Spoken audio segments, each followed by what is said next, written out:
vamos à palavra do Senhor, no Salmo 18.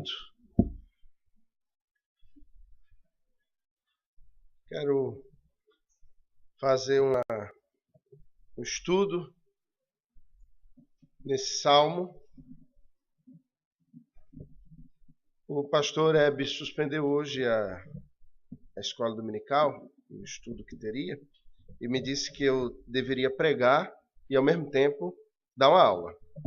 Eu digo, bom, é no culto, então o sermão tem que ser expositivo, mas ao mesmo tempo tem que ser uma aula. Então eu estou aqui com a incumbência de dar uma aula num sermão expositivo. Então vamos ver se isso vai dar certo, né? Nós vamos fazer a leitura alternada desse Salmo 18. Ele é um tanto quanto extenso, são 50 versículos. E meu objetivo é que nós, ao olharmos esse Salmo, percebamos nesse hino do Saltério algumas doutrinas para a nossa vida e como o Salmo tem relação com toda a palavra de Deus e como ele canta a obra de Deus, tanto da criação quanto a obra de Deus da redenção, na esperança dessa redenção que viria, e inclusive a própria consumação. Nesse Salmo nós vamos ver essas três verdades da revelação bíblica naquele que é um inventário de Davi ao final da sua vida. Então, eu lerei os versos ímpares e os irmãos, por favor, lerão os versos pares. Eu peço que fiquemos em pé nesse momento. Após, só eu vou ficar em pé, vocês vão ficar sentados, então vamos dividir um tempinho em pé aqui na leitura do texto sagrado. Ao mestre de canto, Salmo de Davi, servo do Senhor, o qual dirigiu ao Senhor as palavras deste cântico, no dia em que o Senhor o livrou de todos os seus inimigos, das mãos de Saul. Ele disse: Eu te amo, ó Senhor, força minha. O Senhor é a minha rocha, a minha cidadela, o meu libertador, o meu Deus, o meu rochedo em quem me refugio, o meu escudo, a força da minha salvação, o meu baluarte. Invoco o Senhor, digno de ser louvado, e serei salvo dos meus inimigos. Laços de morte me cercaram, torrentes de impiedade me impuseram terror. Cadeias infernais me cingiram, e tramas de morte me surpreenderam. Na minha angústia invoquei o Senhor, gritei por socorro ao meu Deus. Ele do seu templo ouviu a minha voz, e o meu clamor me penetrou os ouvidos. Então a terra se abalou e tremeu, vacilaram também os fundamentos dos montes e se estremeceram, porque ele se indignou. Das suas narinas subiu fumaça, e fogo devorador da sua boca, dele saíram brasas ardentes. Baixou ele os céus e desceu, e teve sob os pés densa escuridão. Cavalgava um querubim e voou, sim, levado velozmente nas asas do vento. Das trevas fez um manto em que se ocultou, escuridade de águas e espessas nuvens dos céus eram o seu pavilhão. O esplendor que diante dele havia, as densas nuvens se desfizeram em granizo e brasas chamejantes. Trovejou então o Senhor nos céus. O Altíssimo levantou a voz e houve granizo e brasas de fogo. Despediu as suas setas e espalhou os seus inimigos. Multiplicou os seus raios e os desbaratou. Então se viu o leito das águas e se descobriram os fundamentos do mundo pela tua repreensão, Senhor, pelo iroso resfolgar das tuas narinas. Do alto me estendeu ele a mão e me tomou. Tirou-me das muitas águas. Livrou-me de forte inimigo e dos que me aborreciam, pois eram mais poderosos do que eu. Assaltaram-me no dia da minha calamidade, mas o Senhor me serviu de amparo. Trouxe-me para um lugar espaçoso. Livrou-me, porque ele se agradou de mim. Retribuiu-me o Senhor segundo a minha justiça. Recompensou-me conforme a pureza das minhas mãos. Pois tenho guardado os caminhos do Senhor e não me apartei perversamente do meu Deus. Porque todos os seus juízos me estão presentes, e não afastei de mim os seus preceitos. Também fui íntegro para com ele e me guardei da iniquidade. Daí retribuí-me o Senhor, segundo a minha justiça, conforme a pureza das minhas mãos, na sua presença. Para com benigno te mostras. Com íntegro, também íntegro. Com puro te mostras. Com perverso, inflexível. Porque tu salvas o povo humilde, mas os olhos altivos tu os abates. Porque fazes resplandecer a minha lâmpada. O Senhor, meu Deus, derrama luz. Pois contigo desbarato exércitos, com o meu Deus salto muralhas. O caminho de Deus é perfeito, a palavra do Senhor é provada. Ele é escudo para todos os que nele se refugiam. Pois quem é o Senhor, senão o Senhor? E quem é rochedo, senão o nosso Deus? O Deus que me revestiu de força e aperfeiçoou o meu caminho. Ele deu a meus pés a ligeireza das costas e me firmou nas minhas alturas. Ele adestrou as minhas mãos para o combate, de sorte que os meus braços vergaram o arco de bronze. Também me deste o escudo da tua salvação. A tua direita me susteve, e a tua clemência me engrandeceu. Amargaste sobre os meus passos o caminho, e os meus pés não vacilaram. Persegui os meus inimigos e os alcancei, e só voltei depois de haver dado cabo deles. Esmaguei-os a tal ponto que não puderam levantar-se. Caíram sobre meus pés. Pois de força me cingiste para o combate, e me submeteste os que se levantaram contra mim. Também puseste em fuga os meus inimigos, e os que me odiaram, eu os exterminei. Gritaram por socorro, mas ninguém lhes acudiu. Clamaram ao Senhor, mas ele não respondeu. Então os reduzi a pó ao léu do vento, lancei-os fora como a lama das ruas. Das contendas do povo me livraste, e me fizeste cabeça das nações. Povo que não conheci me serviu. Bastou-lhe ouvir minha voz, logo me obedeceu. Os estrangeiros se mostram submissos. Sumiram-se os estrangeiros, e das suas fortificações saíram espavoridos. Vive o Senhor, e bendita seja a minha rocha. Exaltado seja o Deus da minha salvação. O Deus que por mim tomou vingança e me submeteu povos. O Deus que me livrou dos meus inimigos. Sim, tu que me exaltaste acima dos meus adversários e me livraste do homem violento. Vamos ler juntos o verso 49 e 50. Glorificar-te-ei, pois, entre os gentios, ó Senhor, e cantarei louvores ao teu nome. É ele quem dá grandes vitórias ao seu rei, e usa de benignidade para com o seu ungido, com Davi e sua posteridade para sempre. Amém. Vamos orar mais uma vez? Senhor, louvado seja o teu nome por tua palavra. Ela é luz para os nossos pés, é lâmpada para o nosso caminhar. Nós te bendizemos por esse culto onde o Senhor se faz presente. Seja exaltado o teu nome, seja adorado o teu nome neste que é o dia do Senhor. Dia em que a nossa esperança é reavivada, dia em que a nossa memória é trazida aquilo que nos pode dar esperança. Num dia como esse, Jesus ressuscitou. E num dia como esse, nós também seremos glorificados e estaremos contigo eternamente. Seja o teu nome hoje sempre louvado. E agora aplica a tua palavra ao nosso coração, pelo poder do teu Espírito. Em nome de Jesus. Amém. Vamos sentar?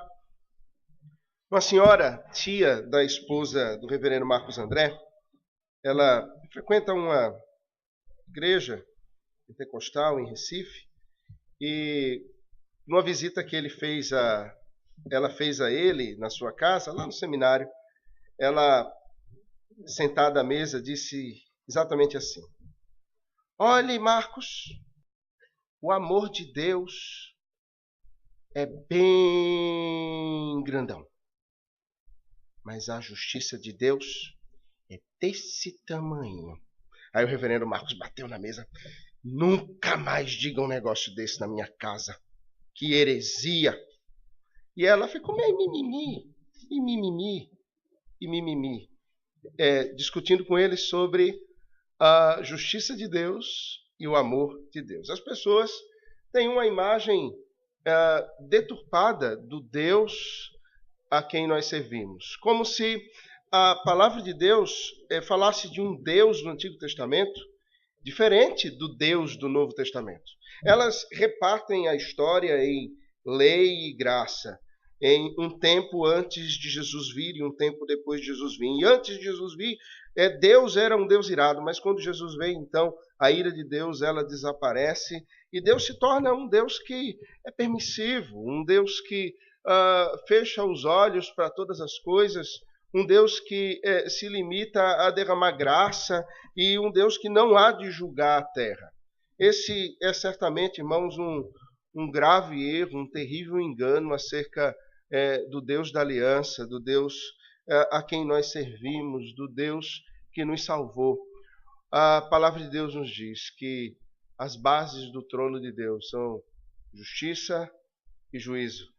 O Senhor é justiça e juízo. Davi chega ao final da sua vida neste salmo.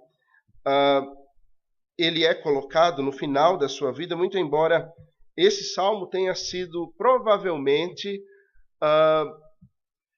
escrito por Davi, cantado por Davi, nos dias, nas semanas, talvez meses após toda a sua luta, fugindo de Saul, ter finalmente encerrado.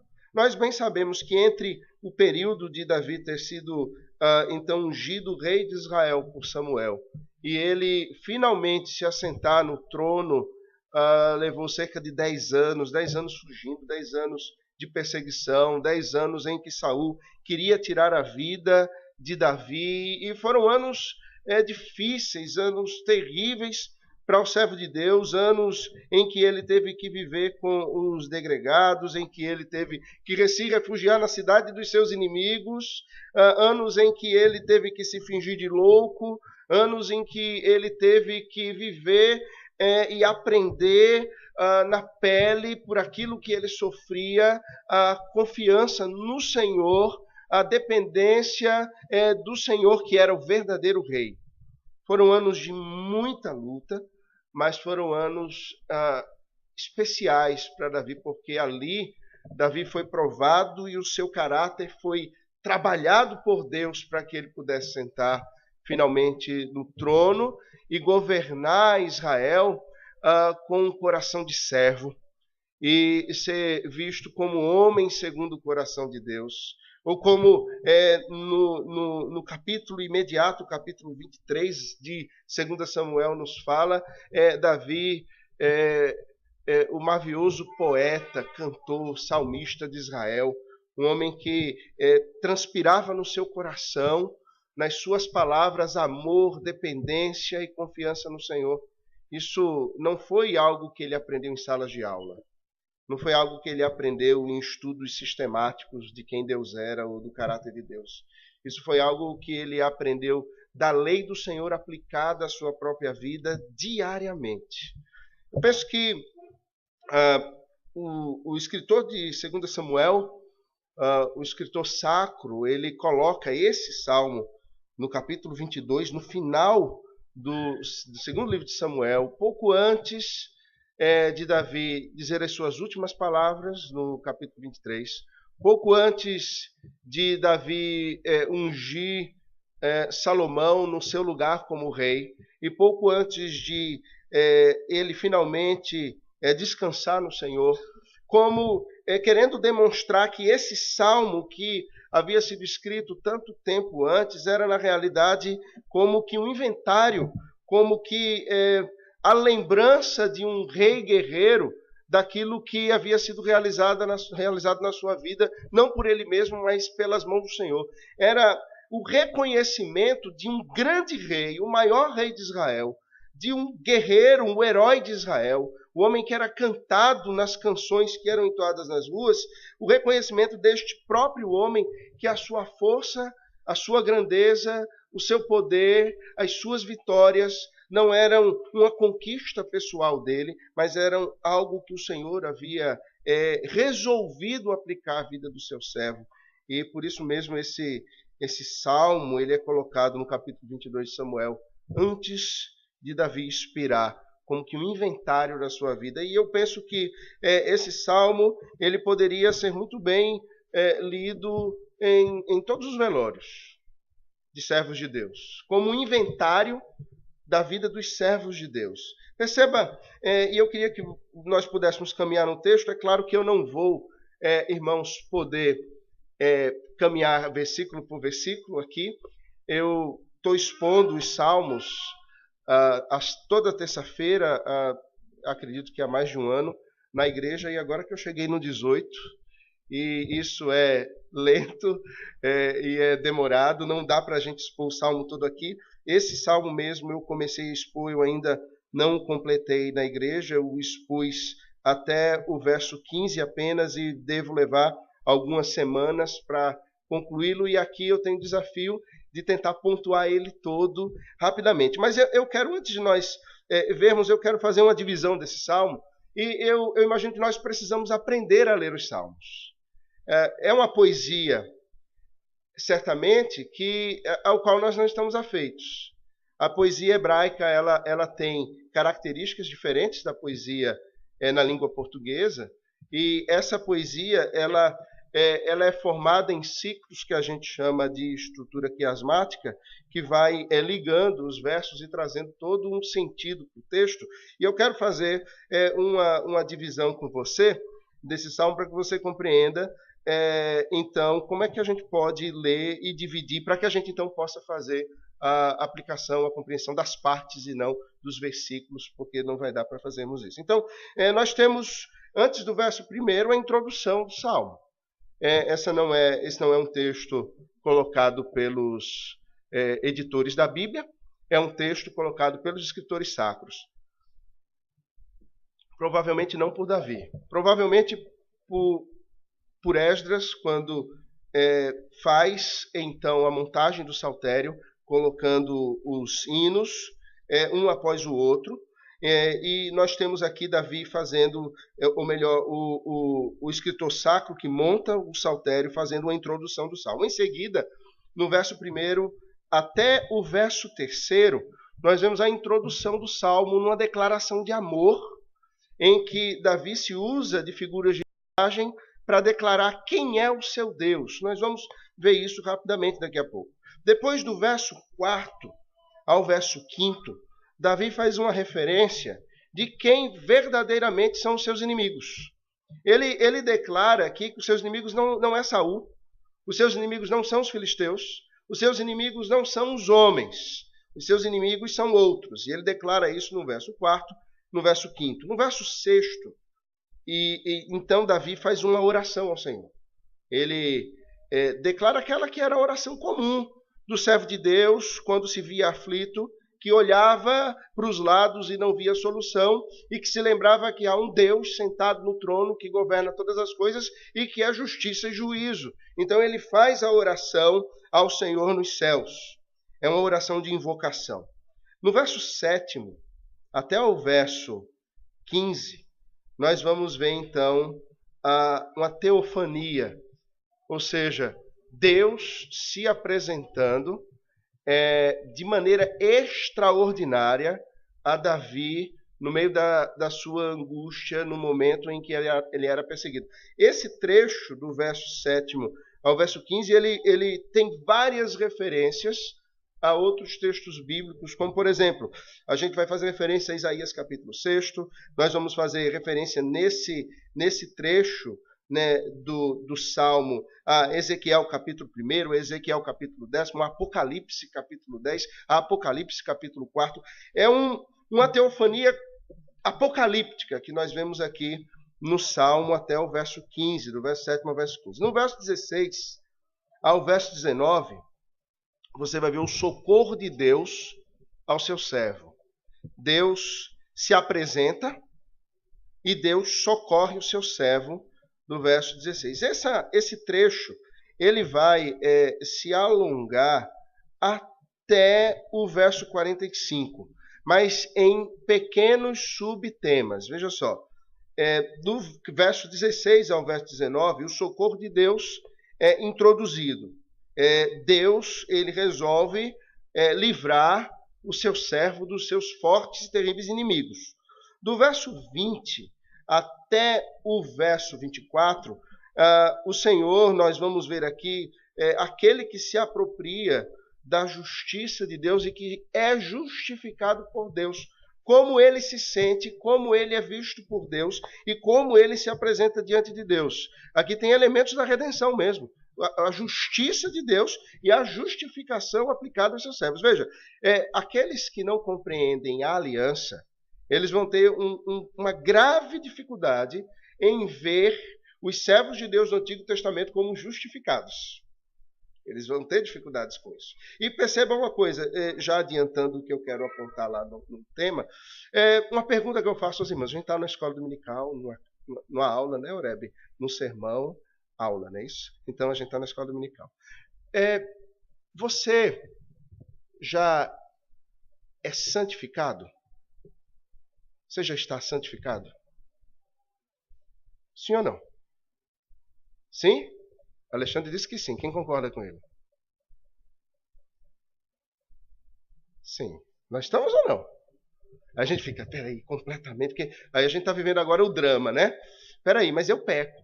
E eu estou santificado? Como é isso? Veja, a Bíblia diz que nós já estamos assentados nas regiões celestes, santificados. Nós já estamos santificados, porque a obra de Cristo é perfeita. Mas veja, essa santificação que já foi operada na nossa vida de forma perfeita na obra de Cristo, ela vai ser operada na nossa vida enquanto nós caminhamos por meio do que a gente chama o quê? Santificação. Não é isso? Nós vivemos uma realidade e ao mesmo tempo vivemos uma expectativa. Não é isso? Nós já somos santos em Cristo. Os nossos pecados, eles foram tomados por Cristo na cruz.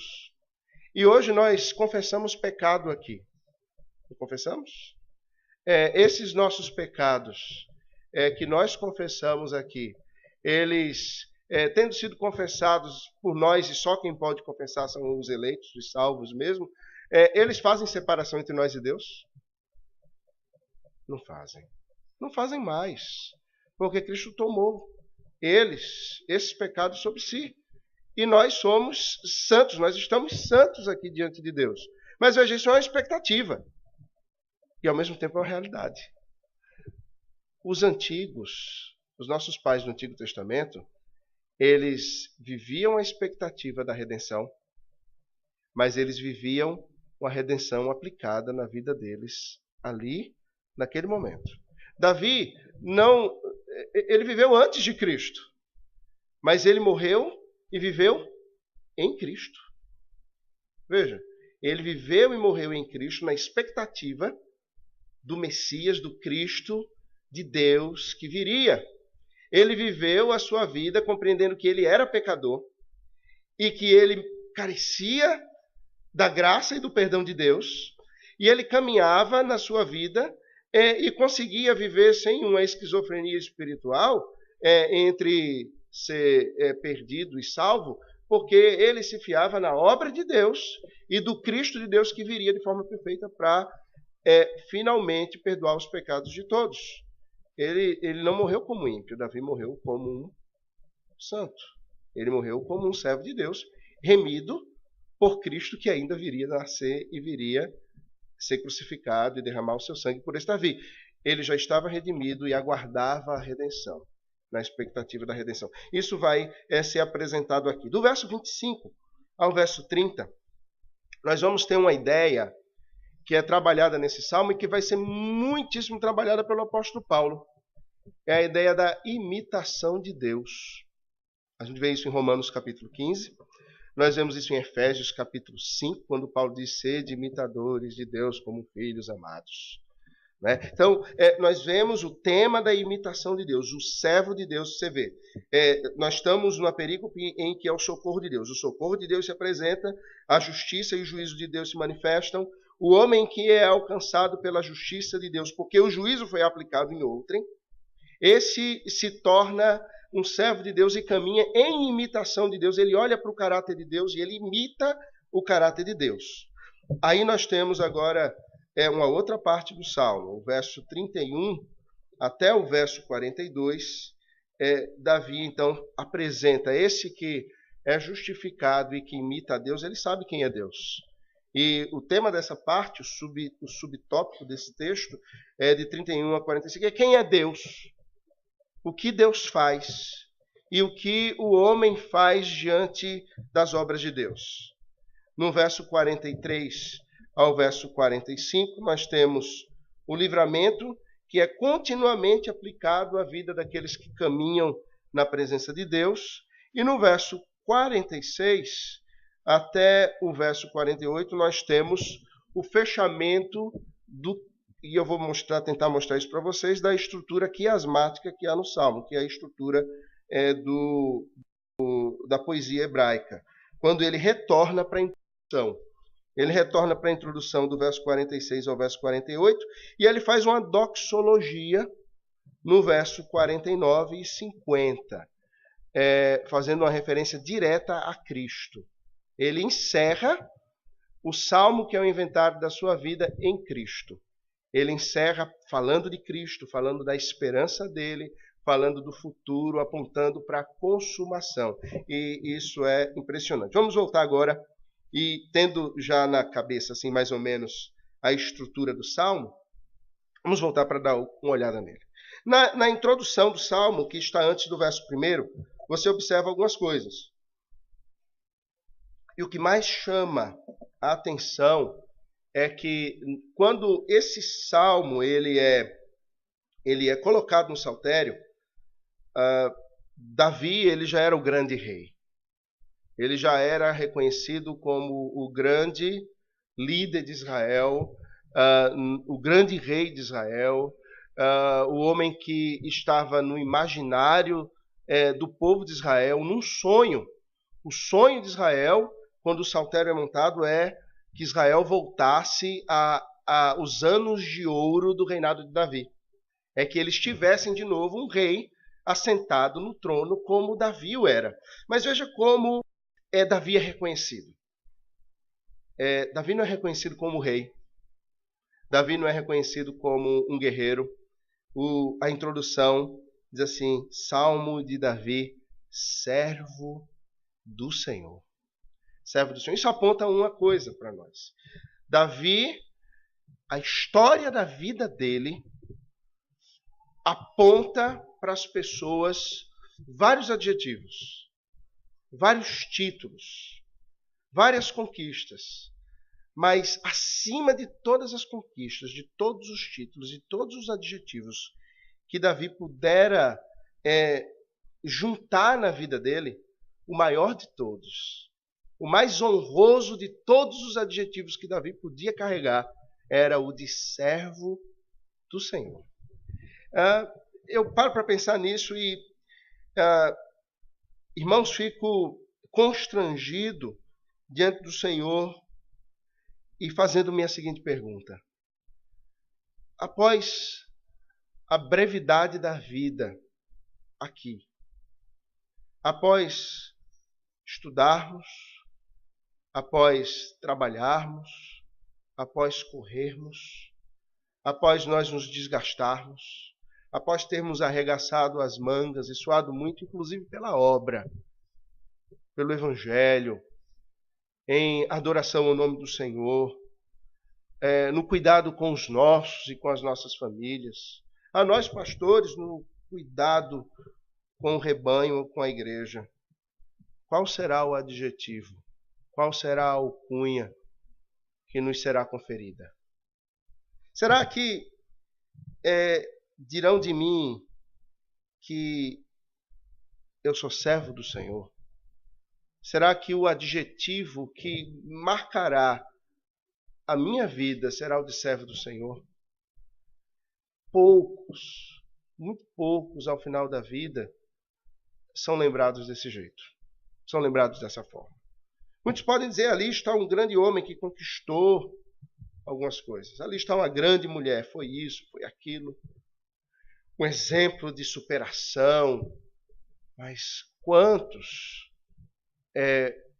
deitados para voltar ao pó da terra constrangem ainda com a história da sua vida de serviço, de amor a Cristo, ao Senhor. Davi, ele podia ser olhado como, depois de tudo, e veja, Davi poderia ser chamado matador de gigantes. Veja, no capítulo anterior ao capítulo 22 do texto de 2 Samuel, o escritor sacro ele coloca lá uma história. Os valentes de Davi, eles matam 4 gigantes. 4. Um deles tinha 24 dedos nas mãos e nos pés. Tinha 6 dedos em cada mão, 6 dedos em cada pé. De tão grande que o indivíduo era. Davi poderia ser conhecido, a alcunha dele poderia ser o Davi, o matador de gigantes. Davi, o matador de leões. Davi, o matador de ursas. Davi, o grande conquistador. Davi, o grande poeta. Davi, o grande cantor.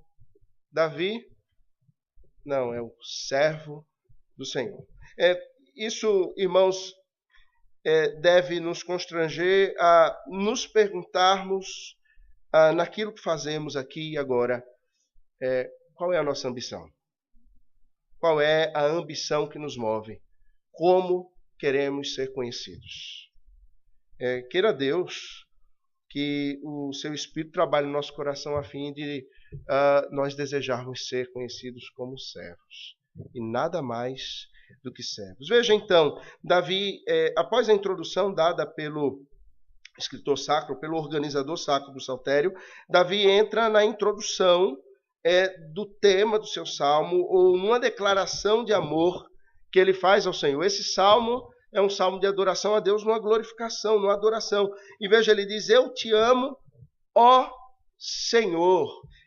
E aqui eu disse que a gente precisa aprender a ler os salmos. Quando você pegar a Bíblia, sobretudo os salmos, e você, na sua Bíblia você observa o nome Senhor, e ele está em letras de caixa alta, não é isso? Na sua Bíblia está assim também, como na minha. Quando você encontrar o nome Senhor em caixa alta, da maneira que está aqui no verso 1, e os salmos são repletos disso, esse nome está substituindo o indizível nome de Deus. Ou seja, ele está se referindo ao eu sou, ao Deus da aliança, ao Deus que se revelou a Moisés no Monte Sinai. É o Deus dos 10 mandamentos. Ele está fazendo referência diretamente a isso. É o Deus que deu a lei, é o Deus que fez o Monte Sinai tremer, é o Deus que falou em meio a trovões e saraivas de fogo, é o Deus que abriu o mar vermelho. Ele está trazendo à memória dos seus leitores, o escritor sacro, esse Deus. Ele quando diz assim, eu te amo, ó Senhor, ele está se referindo, ele está dizendo mais ou menos assim, eu te amo, ó Senhor, meu Redentor, que fez uma aliança com o seu povo e que revelou em amor e graça a sua lei para que esse povo não se desviasse dos teus caminhos. É isso que o salmista está falando. E perceba o seguinte, eu falei, acho que em outubro eu tive aqui, e lá num culto doméstico na casa do presbítero do irmão Alexandre, eu falei no Salmo 1 e no Salmo 2, fazendo a defesa de que os dois são um salmo só, e que esses 2 salmos iniciais do saltério são a introdução de todo o saltério, apresentando o tema dos salmos. Vocês lembram disso? Vocês lembram qual é o tema dos salmos? Os 2 caminhos é o tema dos salmos. O salmo todo, ele não foge desse tema.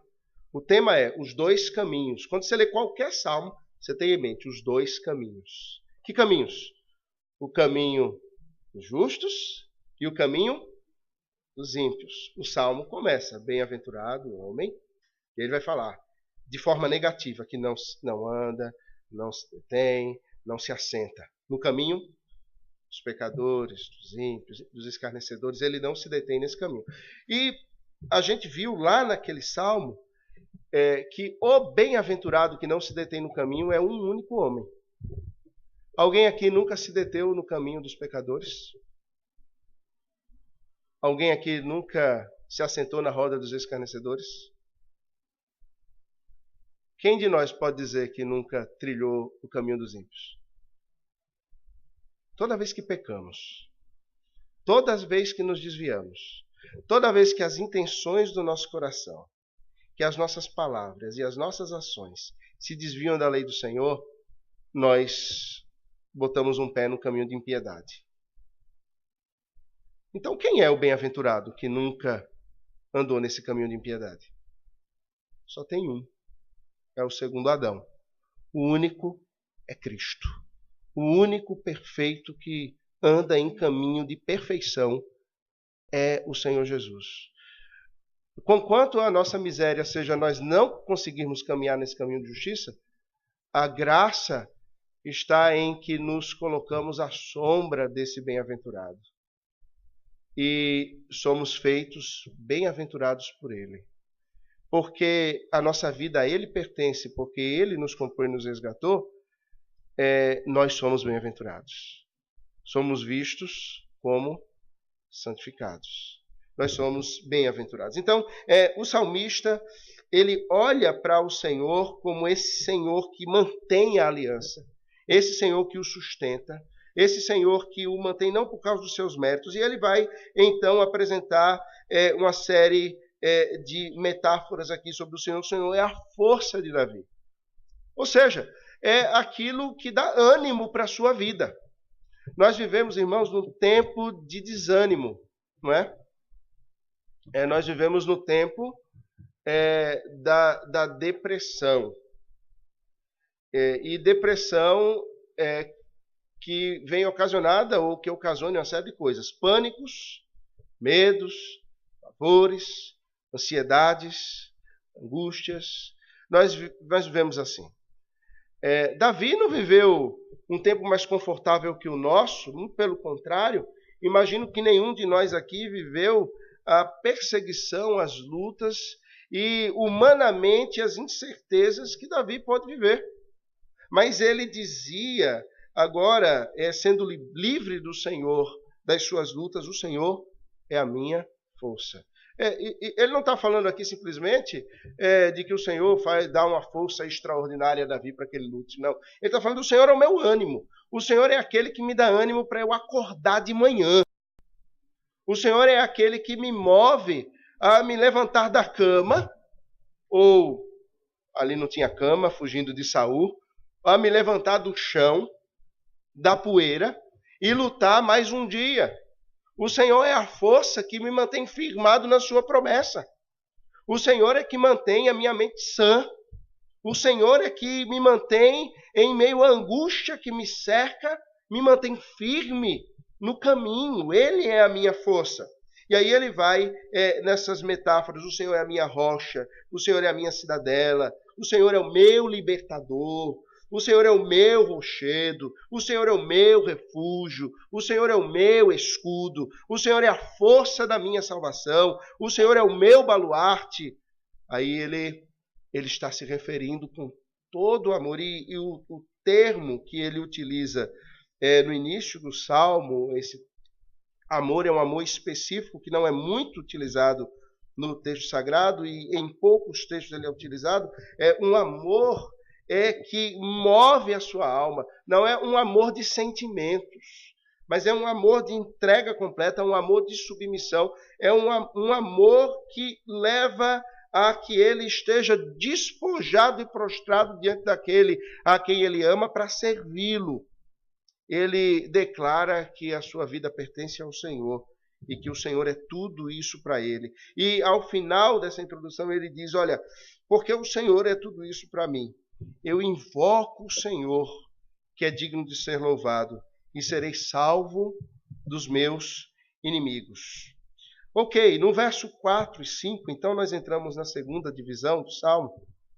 E Davi, ele vai apontar aqui quem são os seus adversários. Irmãos, essa é uma grande dificuldade para nós. Nós costumamos ter como adversários as pessoas. Nós somos brasileiros, latinos, afetivos demais, emotivos demais. Nós que somos temperamentais demais, nós costumamos ter nas pessoas os nossos grandes inimigos. Nas discussões das nossas ideias, nas posturas contrárias que de repente temos de uns para com os outros, nós costumamos ter inimigos. Davi tinha inimigos. Saul queria matá-lo. Mas não só Saul queria matá-lo, o exército de Saul queria matá-lo.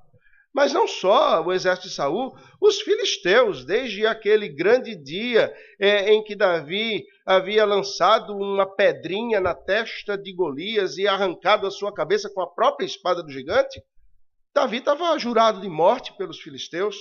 Para onde ele se voltasse havia inimigos de carne e osso. Mas quando Davi fala dos inimigos, veja o que ele diz no verso 4, no verso 5. Laços de morte me cercaram. Torrentes de impiedade me impuseram terror.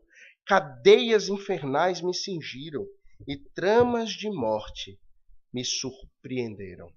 Ele está falando de um inimigo invisível, de um inimigo espiritual, de um inimigo que não é perceptível aos olhos humanos. Veja, são laços de morte. Quando ele cita esse laços de morte aqui, a ideia que dá é que o Hades está se abrindo e tentáculos estão subindo da terra como que um polvo que o está agarrando e o está espremendo e arrastando para o profundo do Hades da terra.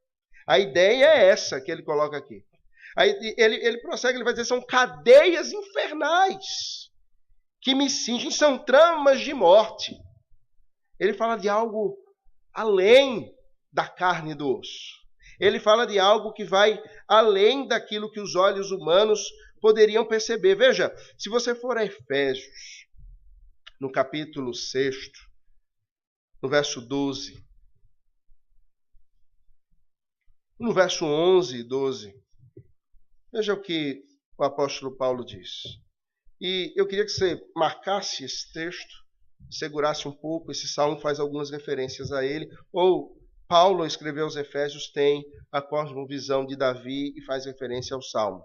Revestivos de toda a armadura de Deus, para poderdes ficar firmes contra as ciladas do diabo, porque a nossa luta não é contra o sangue e a carne, sim contra os principados e potestades, contra os dominadores deste mundo tenebroso, contra as forças espirituais do mal nas regiões celestes. Davi, antes que Paulo escrevesse isso, em Efésios capítulo 6, ele tinha a compreensão, ele tinha a cosmovisão correta. A minha luta não é contra pessoas.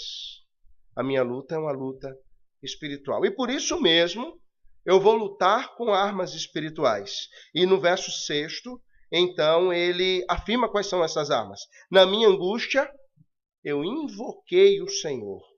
Eu gritei por socorro ao meu Deus. Veja, antes de prosseguirmos no verso, Davi, ele não clama ao Senhor. O termo que é utilizado aqui, eu invoquei ao Senhor, remete ao quê? Senhor, eu sei que tu estás no alto e sublime trono, que o Senhor é transcendente e que o Senhor governa todas as coisas da tua glória nos altos céus. Mas nesse momento o Senhor rasga os céus e desce na terra para abençoar o teu servo. O termo que ele utiliza aqui é: Senhor, se faz presente aqui. Senhor, não envia o teu anjo, não. Senhor, não manda um mensageiro. Vem o Senhor mesmo. E se coloca aqui no meio da minha luta. E, Senhor, se faz imanente na minha vida.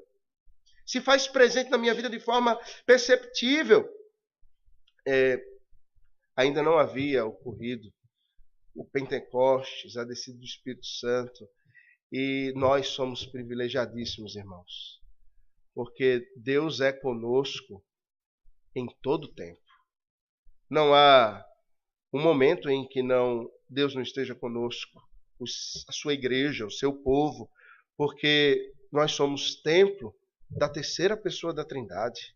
Ela habita no nosso meio. Assim como Jesus, ele é Emanuel, que habitou entre os homens, quando ele foi, ele deixou a terceira pessoa da Trindade que habita, e uma pessoa tão pouco falada, que nós esquecemos. Ela habita no nosso meio. Deus habita no nosso meio.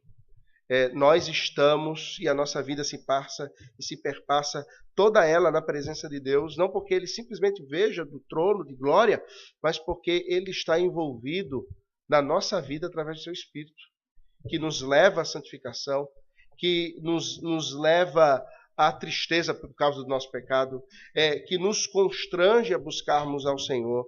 É o Espírito Santo que nos consola. Davi ali, ele clama por essa realidade na vida dele. Como quem diz, Senhor, vem cá, desce aqui. E ele faz referência no imaginário dele a algo que o povo de Israel viveu. Veja, no verso 1 ele faz referência ao Senhor da aliança. O Senhor que chamou Moisés no meio de uma sarça ardente que não se consumia, e com quem Moisés conversa, e um Deus que se revela a Moisés, tal qual Jesus depois se revela em João capítulo 8, como eu sou. Eu sou. Então, Davi faz referência a esse Senhor, e se lembrando que esse Senhor se fez presente no meio do seu povo, no meio do tabernáculo, de uma forma toda especial. Veja, as pessoas, elas tinham as suas tendas colocadas após o tabernáculo ser levantado, e as portas ou a abertura dessas tendas, todas elas eram voltadas para o tabernáculo, para que eles vissem que Deus estava presente no meio deles o tempo todo. Era Deus no meio do seu povo. Davi, ele quer isso. Ele diz, Senhor, eu te invoco na minha angústia. Vem. Agora veja o que acontece. Ele do seu templo ouviu a minha voz, e o meu clamor lhe penetrou aos ouvidos. O Senhor no trono. Você consegue visualizar isso? Imaginar isso? Deus sentado no trono de glória, ladeado. E a gente basta ir para Apocalipse capítulo 4, 5, e a gente vê João na sala do trono e Deus sendo glorificado, 4 seres viventes ao redor dele, os 24 anciãos, a igreja, os milhares e milhares de anjos e todos os seres que têm vida louvando ao Senhor. No meio dessa adoração, Deus ouve a voz do seu servo. E veja agora, adentrando na teofania, na resposta de Deus no verso 7, Deus se mexe no trono. Assim, é como se Deus ouvisse a voz de Davi e Deus se mexesse no trono. O mexer de Deus no trono abala a terra. E a terra treme. E os fundamentos dos montes vacilam e estremecem. Porque Deus, ele ouviu a voz do seu servo e ele se mexeu. Deus se indignou. E a ideia da indignação de Deus, ela vai ser ainda mais firmada no verso 8, quando diz que das suas narinas subiu fumaça. E narina, na ideia semítica, é aquele órgão digamos assim, da indignação. Já ouviu lá na minha terra, tem o termo, pessoa está com bufar, já ouviu esse termo? Está assim, como um bicho brabo. O nordestino tem isso, o nordestino fica brabo, solta fumaça pelas narinas. Ele diz assim, Deus se indignou de tal maneira que as suas narinas delas subiu fumaça, e quando ele abriu a sua boca, fogo devorador saiu dela. E Deus, ele então baixa os céus e ele desce. E aqui nós vamos ver, eu não tenho como ver todos os versos, do verso 7 até o verso 15, o juízo de Deus sobre o pecado. E aqui nós vamos observar uma coisa extraordinária. Veja, fora a teofania de Deus, que já é grandiosa demais, e a gente não vai poder ver textos como Isaías, capítulo 6, Apocalipse, capítulo 10, Ezequiel 1, 4, Ezequiel 1, 22, Ezequiel 10, de 1 a 11. Mas nós podemos nos lembrar da visão de Isaías, da teofania de Deus sentado no trono, o temor que assombra o servo de Deus. Ezequiel também, que tem a visão na sua vocação e a ordem do Senhor para que ele coma o livro. A visão de João, no capítulo 10, quando ele vê o céu se rasgar e um anjo gigantesco descer do céu, com uma perna pisar no continente, com outra perna pisar no oceano, e a cabeça dele, ele é tão gigantesco que na cabeça dele está no meio das nuvens. E ele tem um arco-íris na sua cabeça. E é tremenda essa teofania, essa visão do poder e da presença de Deus imanente na terra. Né? Os servos de Deus se tremem com isso, eles se apavoram com isso, porque eles sabem quão grande é o Senhor. Deus aqui, ele desce, e você observa que coisas extraordinárias. É poético o que Davi coloca. Deus desce, no verso 10º, ele cavalga um querubim, e ele voa com esse querubim. Em Ezequiel, nós vamos ver a carruagem de Deus puxada pelos querubins. Se você entra nos Santos dos Santos, os Santos dos Santos, ele a Arca da Aliança guardada pelos querubins. São os seres que guardam a entrada do Éden, a árvore da vida. Deus, ele desce com esses seres que o ladeiam a terra, e ele, quando desce, um manto de trevas vem com ele, escuridade de águas e espessas nuvens. E veja o verso 9, voltando a ele diz assim: ele baixa os céus e ele desce e tem sob os pés densa escuridão. O salmista, quando ele pinta tudo isso, ele pinta um grande pavor para os ímpios. E um Deus que é visto como em meio a trevas, é o salvador do seu servo Davi, não lhe causa dor, não lhe causa angústia, mas lhe traz esperança. E veja só, isso só é possível para Davi e para nós, e aí eu volto a pensar na tia da esposa do pastor Marcos, né? Deus, ele é tremendo juízo. Ele é justiça, e na sua justiça a graça dele é derramada, mas ele é tremendo juízo.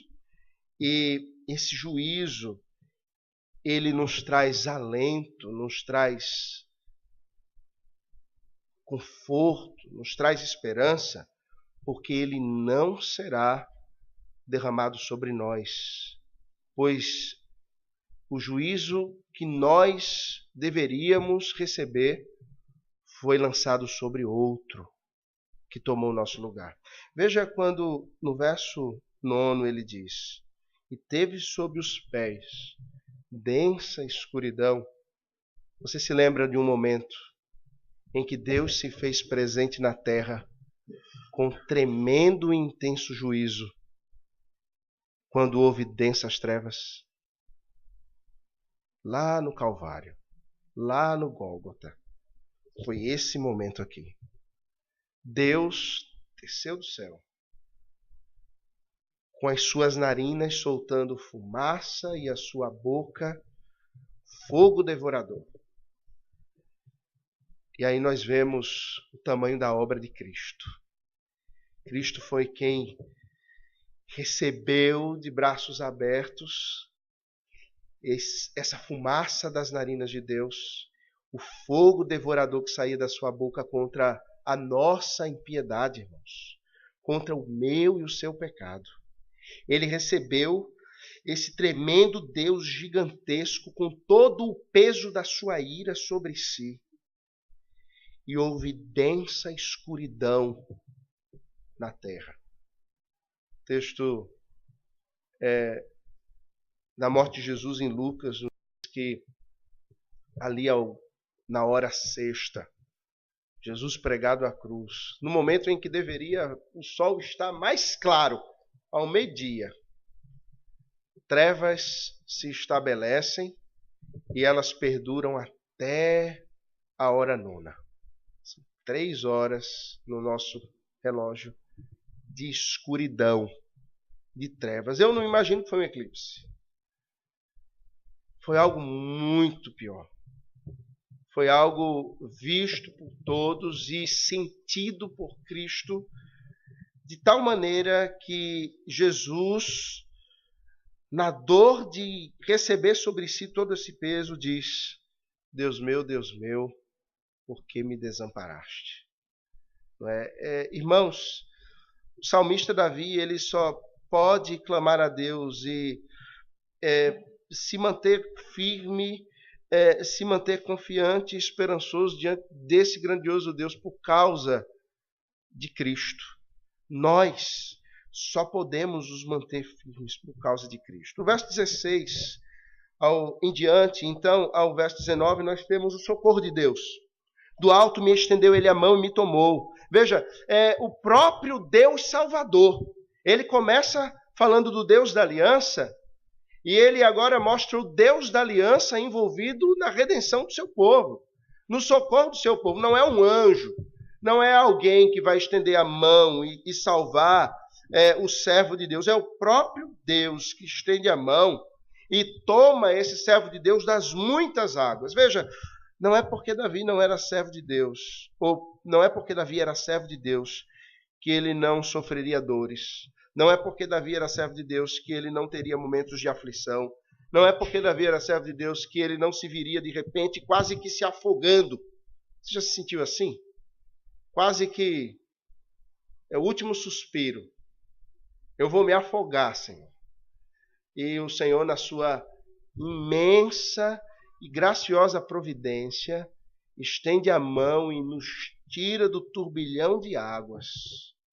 E o Senhor nos dá um novo fôlego. O Senhor nos dá um novo ar. O Senhor nos dá nova vida. O Senhor nos dá mais tempo para adorá-lo e para servi-lo nessa vida. Também continuaria sendo Deus se não estendesse a mão e os seus servos se afogassem. Mas continuamente o Senhor nos tira das muitas águas. Livrou-me de forte inimigo, não é um inimigo qualquer.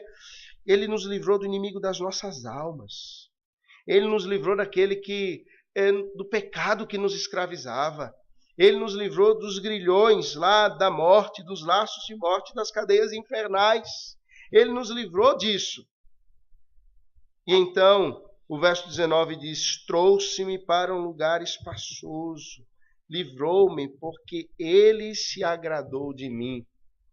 O Senhor nos coloca, e aqui a esperança da glória, ele nos coloca eternamente num lugar espaçoso. É na presença dele, onde nós somos livres e somos aqueles que agradam ao Senhor, não por quem somos, mas pelo que Cristo fez e pelo que ele nos tornou.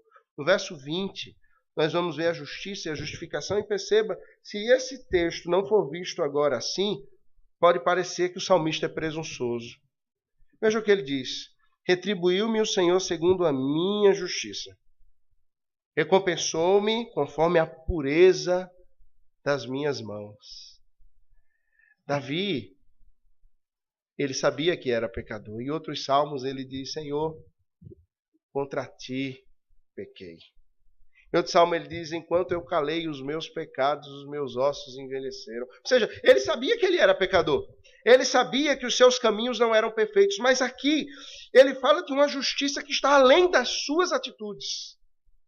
Ele já falou desse Deus que desce e derrama juízo sobre a terra, do Deus que livra com a sua própria mão, de um Deus que o coloca numa outra realidade, num lugar espaçoso. Ele retribui segundo os caminhos do Senhor. Veja o verso 21. Pois tenho guardado os caminhos do Senhor e não me apartei perversamente do meu Deus. Ele volta ao tema do saltério. O caminho do Senhor está diante de mim. Eu trilho o caminho do Senhor, eu desejo o caminho do Senhor. O caminho do Senhor é perfeito. Ele vai prosseguir esse tema até o verso 30, falando do caminho do Senhor e da justiça que se aplica aos que caminham nesse caminho. No verso 23, falando de integridade em oposição à iniquidade. e dizendo que o Senhor, Ele retribui conforme a minha justiça, conforme a pureza das minhas mãos na sua presença. Mas, irmãos, será Davi um homem que tem justiça em si mesmo? Um homem que tem pureza em si mesmo? Claro que não. E nenhum de nós. É claro que aqui Davi se refere ao fato lá da introdução do Saltério. Eu sou bem-aventurado, porque eu estou à sombra do bem-aventurado, único bem-aventurado, que é o Senhor Jesus. Adão não foi, eu não sou, mas o segundo Adão, ele é bem-aventurado, ele é perfeito. E aqui nós entramos, e eu quero correr com isso para que a gente não se alongue tanto, no verso 25 ao verso 30, só resta uma saída para esse indivíduo que é salvo pelo Senhor e que é justificado por Ele, levado a trilhar os caminhos do Senhor. É imitar a Deus no seu caráter. É desejar trilhar com integridade a sua vida na imitação de Deus e no seu caminho olhar para Deus e ter aqueles atributos comunicáveis de Deus perpetrados no seu coração e vividos com intensidade. O que é justo e anda no caminho do Senhor, ele é benigno e o Senhor se mostra benigno para com ele. Esse que imita a Deus, ele é íntegro e o Senhor se mostra íntegro a ele. Esse que anda no caminho do Senhor, ele é puro e o Senhor se mostra puro para com ele. Ele é perverso com inflexível, ou seja, ele não negocia, ele não é politicamente correto, ele não fala para agradar homens, ele não teme as pessoas, ele teme exclusivamente ao Senhor e é inflexível na verdade, rejeitando a impiedade e a perversidade. Ele é humilde e o Senhor o salva. Porque o Senhor, ele abate aos altivos. E aí ele vai prosseguir dizendo que o Senhor é quem faz com que a sua lâmpada, ela resplandeça no meio das trevas. E ele cita de novo o Deus da aliança, porque ele está se referindo à lei do Senhor, que é dada pelo Senhor da aliança. E aí ele encerra o verso 30, falando que o caminho de Deus é perfeito. A palavra do Deus da aliança, do Deus que revelou a sua lei de amor, é provada. Ele é escudo para todos os que nele se refugiam. E aí ele entra agora na declaração, na pregação de quem é Deus. Quem é Deus? Senão, veja, o Senhor. Ele coloca Senhor já dando uma definição de quem é esse Senhor. O Senhor da aliança. O Deus que salvou os nossos pais. O Deus que se revelou no Monte Sinai. Quem é rochedo? Ou seja, quem é a minha segurança senão o nosso Deus? E aí ele vai dizer o que Deus faz. Deus me reveste de força para viver. Ou seja, eu vivo a partir de quem Deus é. Eu vivo a partir da lei do Senhor. Eu vivo a partir da redenção que Ele aplicou ao seu povo. Eu não vivo a partir da minha própria força, dos meus próprios projetos ou dos meus próprios planos. Ele me revestiu de força. Veja, o termo que é utilizado por Davi aqui é um termo ao qual o apóstolo Paulo retorna inúmeras vezes. Em Colossenses capítulo 3, em Efésios capítulo 6, e em vários outros textos o apóstolo Paulo retorna a esse termo, revestir. E ele vai mostrar que a caminhada do servo de Deus, ela pode ser resumida em duas palavras: despojar-se e revestir-se. O servo de Deus deve se despojar das suas antigas práticas, dos seus antigos pensamentos, da sua antiga vida, daquilo que ele imaginava e queria, da sua antiga cosmovisão, dos seus anseios, e ele deve se revestir de uma nova vida, de uma novidade de pensamento. No seu coração deve ser revestido de novos desejos. E aí o caminho é aperfeiçoado. Lá em Efésios capítulo 6, você pode voltar para esse texto, o próprio Salmo me caminha já a chegarmos daqui a pouco no final dele. Mas veja o que no verso 11 nós lemos esse texto. O apóstolo Paulo diz: revestivos de toda a armadura de Deus. Sem nos revestirmos de toda a armadura de Deus, não podemos ficar firmes. Ou seja, não podemos continuar no caminho. Sem nos revestirmos da armadura de Deus, nós não podemos lutar contra os principados e potestades.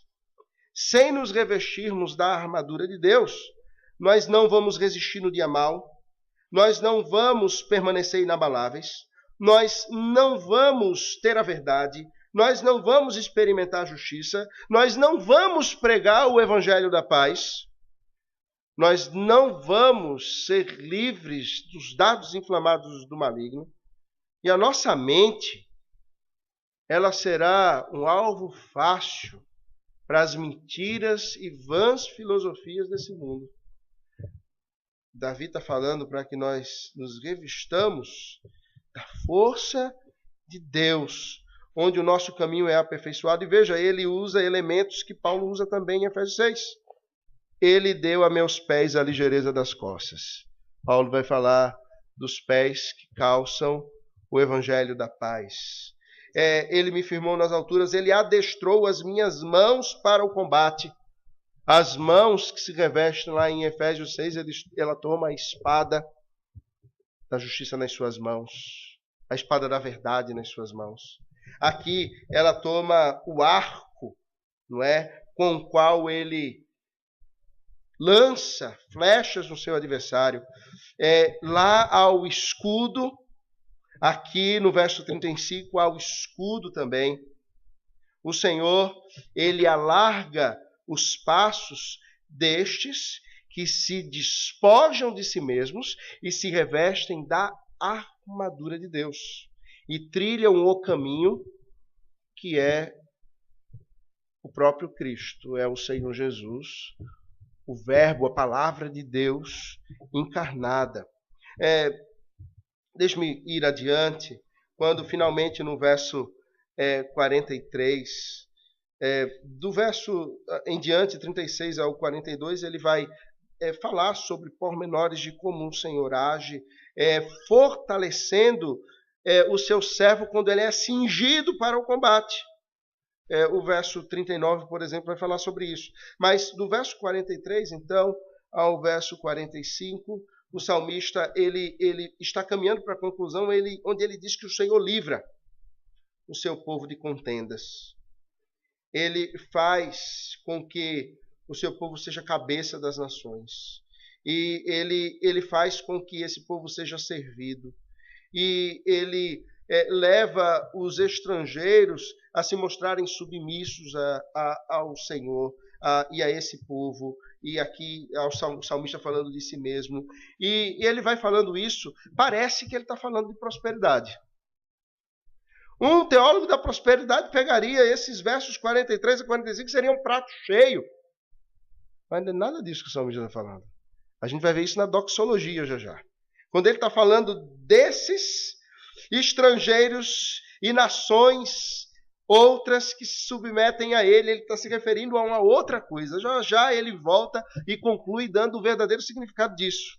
Ele finalmente chega aqui, segura um pouco o verso 43 a 45, mas ele chega então no verso 46 a 48, quando ele fecha a estrutura do quiasmo do Salmo. Ele começa o Salmo dizendo que ama o Senhor. Ele fecha a estrutura do Salmo dizendo que o Senhor vive. Ele tá fazendo o seguinte aqui.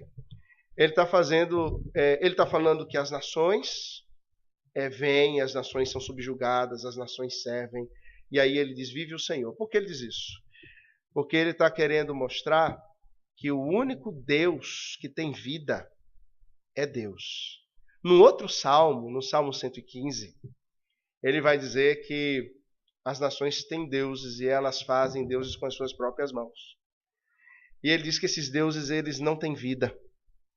E ele diz que aqueles que adoram e fazem esses deuses são tão mortos quanto eles.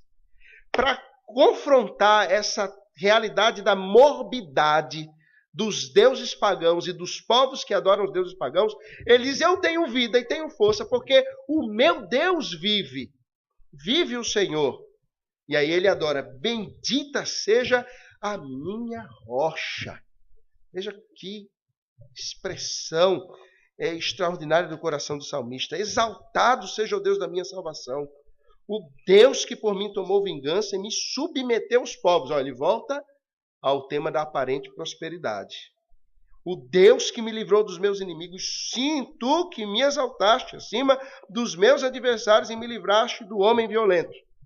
Agora ele vai fechar o salmo na doxologia, dando o real sentido do submeter os povos, do fazer com que os povos sirvam. Gloriar-te-ei, pois, entre os gentios, ó Senhor, e cantarei louvores ao teu nome. É ele quem dá grandes vitórias ao seu rei e usa de benignidade para com o seu ungido, com Davi e sua posteridade para sempre. O apóstolo Paulo, ele lança a mão do verso 49 do Salmo 18, em Romanos, no capítulo 15, do verso 8 ao verso 12, se referindo a Jesus. Glorificar-te-ei, pois, entre os gentios, ó Senhor, e cantarei louvores ao teu nome. Quando as nações são subjugadas e os povos são subjugados, ele está falando do servo e do povo de Deus que prega e anuncia o evangelho da salvação. É um povo, os ímpios, os inimigos, as nações que são subjugadas à pregação do evangelho, que são subjugadas à pregação da palavra e que são então prostrados diante do Senhor da aliança e cantam louvores ao seu nome. A conquista não é uma conquista de prosperidade para a nossa vida. A conquista é a conquista de corações antes ímpios e mortos, trazidos à presença de Deus pela pregação da palavra na vida e pela pregação da palavra na sua própria exposição, trazendo esse povo agora para subjugados e adoradores de Deus. Veja, Davi, o Salmo, ele inicia numa introdução que é confeccionada pelo organizador do saltério, dizendo que Davi é o servo. E ela vai concluir dizendo que no Evangelho e na pregação do Evangelho, pelo servo e pelos servos, outros antes inimigos serão tornados servos também, para adorar ao Senhor da aliança. Nós vemos aqui então, no Salmo 18, muito antes da compreensão que a própria igreja, o povo de Deus, o Israel de Deus vai ter acerca da aliança de Deus e de que Jesus veio para judeus e gentios. A cosmovisão aqui, nessa época de sacerdotes e da própria nação de Israel, é que Deus era para o povo de Israel, não para os gentios. Davi, o escritor sacro desse salmo, movido pelo Espírito Santo de Deus, em inspiração, ele tem uma compreensão de que o Evangelho não é para Israel apenas. O Evangelho é para todas as nações, para todos os povos. E esse Evangelho deve ser pregado em toda a terra, de maneira que o Senhor seja glorificado, de maneira que o Senhor seja exaltado. Bom, irmãos, vimos o Salmo 18 en passant. A ideia é que você tenha conseguido perceber algumas formas de ler os salmos aqui. Você tem que ler o salmo lendo a Bíblia toda. Não dá para ler só os salmos. Você lê o salmo lendo a Bíblia e fazendo referência a toda a palavra de Deus ao salmo. Você tem que ler o salmo compreendendo que ele não é só uma poesia. O salmo fala da obra de Deus. Nós podemos ver nesse salmo alguém que canta a redenção do seu povo no passado, quando esse povo foi liberto do Egito, como lemos hoje em Deuteronômio, no início do culto. Mas ele também canta uma redenção que é operada na cruz, de forma profética. Quando o juízo de Deus vem de forma cabal sobre nosso Senhor Jesus. E ele canta a justiça que é operada na vida do servo. Ele canta os efeitos dessa justiça na imitação de Deus na caminhada. E ele canta a vida da igreja aqui, que prega o evangelho aos ímpios e às nações, e esses serão subjugados ao Senhor. Mas ele também canta quando aponta que todas as nações, num culto, glorificarão ao Senhor. Ele aponta o porvir e a consumação. Quando finalmente, então, o reino do Senhor será visto por todos. E quando a justiça de Deus será de forma cabal aplicada sobre todos. O juízo dele também será aplicado sobre os ímpios. E quando nós estaremos livres de todo o nosso pecado e que tenazmente nos assedia, e aí então nós estaremos juntos diante do Senhor sem contendas, como ele diz no verso 43. Em obediência, como ele diz no verso 44. Juntos com estrangeiros, seremos um só povo, como somos em Cristo agora, para adorá-lo, para bendizê-lo eternamente, dizendo: eu te amo, ó Senhor, força minha. Que o Senhor nos abençoe, que o Senhor seja a nossa força, que o Senhor seja a nossa rocha, a nossa cidadela, nosso libertador, nosso refúgio, nosso rochedo, nosso escudo, a nossa salvação. Amém. Vamos orar? Vamos ficar em pé? O pastor Hebe pediu que nós orássemos encerrando e despedindo os irmãos da bênção dos apóstolos. Senhor,